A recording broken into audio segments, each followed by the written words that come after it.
गहलोत और आप देख रहे हैं यूएल न्यूज़। लोकसभा चुनावों के दूसरे चरण के बीच यूपी के मुख्यमंत्री योगी आदित्यनाथ ने बड़े बयान दिए हैं। दरअसल आपको बता दें कि कांग्रेस पार्टी के घोषणा पत्र को लेकर बीजेपी वेट्स कांग्रेस चलता नजर आ रहा है।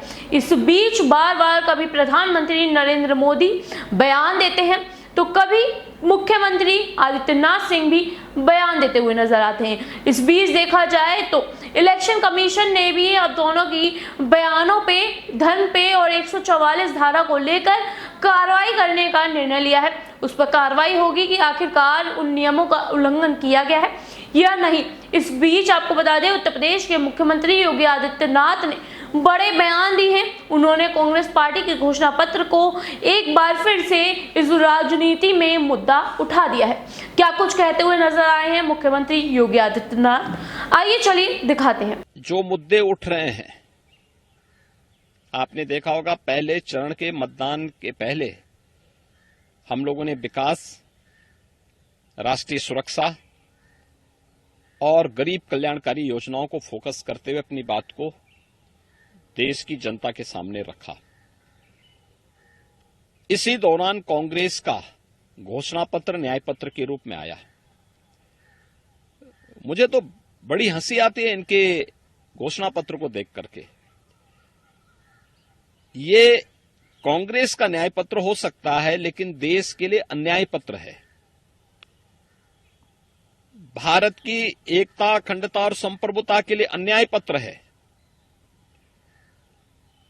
उसमें उन्होंने इस बात का उल्लेख किया है, जो खतरनाक जो चीजें रखी गई, जिन मुद्दों पर हमने इससे पहले बात की थी, उनके अतिरिक्त जिन मुद्दों पर उन्होंने जो बातें कही हैं कि अल्पसंख्यक समुदाय की रुचि के अनुसार खान पान की स्वतंत्रता दी जाएगी और व्यक्तिगत कानून को भी लागू करने के लिए कांग्रेस पहल करेगी।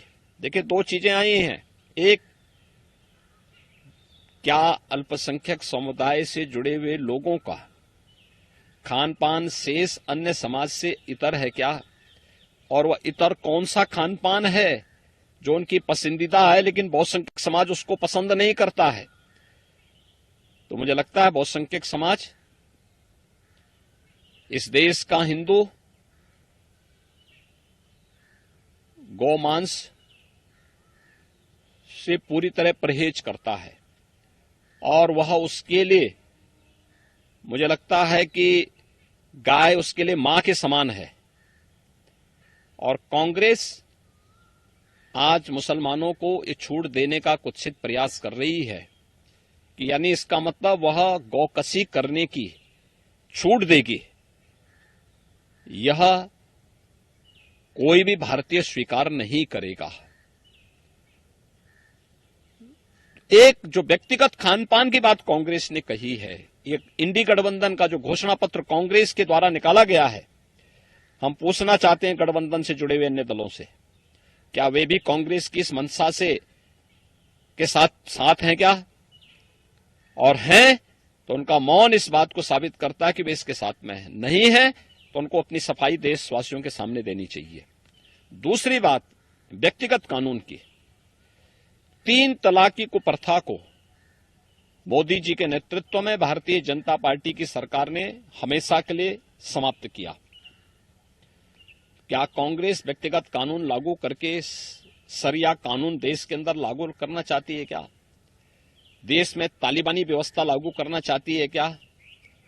क्या कांग्रेस फिर से 3 तलाक की कुप्रथा को देश के अंदर प्रारंभ करेगी क्या?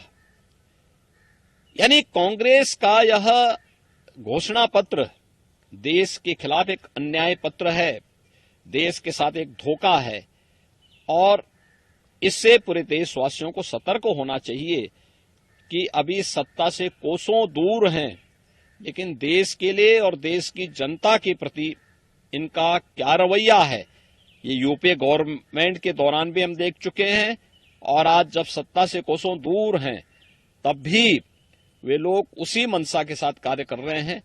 मुझे लगता है कि 5 चरणों के अगले चुनावों के लिए हमें कांग्रेस के इस घोषणा पत्र को ध्यान में रख करके अपना निर्णय जरूर करना चाहिए। जैसे कि आपने देखा कि उत्तर प्रदेश के मुख्यमंत्री योगी आदित्यनाथ का कहना है कि कांग्रेस का घोषणा पत्र देश के खिलाफ अन्याय का पत्र है, देश के साथ विश्वासघात का पत्र है। यह घोषणा पत्र पूरे देश के लिए एक चेतावनी है कि जब वे सत्ता से दूर हैं, देश और देश के जनता के प्रति उनका रवैया क्या है।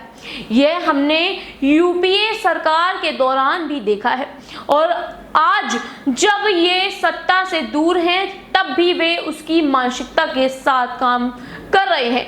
ऐसा मुझे लगता है कि कांग्रेस के इस घोषणा पत्र को ध्यान में रखते हुए अगले 5 चरणों के चुनाव के लिए हमारा निर्णय ही हमारी जिंदगी का बहुत बड़ा मुद्दा बन सकता है, क्योंकि अगर आपका एक निर्णय गलत जाता है तो ये आप पर भारी पड़ सकता है। तो आप क्या चाहते हैं कि लोकसभा चुनावों में कौन सी पार्टी आगे आए? क्या कांग्रेस के घोषणा पत्र में आपको भी कुछ गड़बड़ी लगती है या फिर योगी सरकार और मोदी सरकार सिर्फ और सिर्फ ये मुद्दे उठाती हुई नजर आ रही है? आपको जो लगता है कमेंट सेक्शन में जरूर बताएं। ऐसी तमाम अपडेट्स के लिए देखते रहिए यूआईपी न्यूज़। धन्यवाद।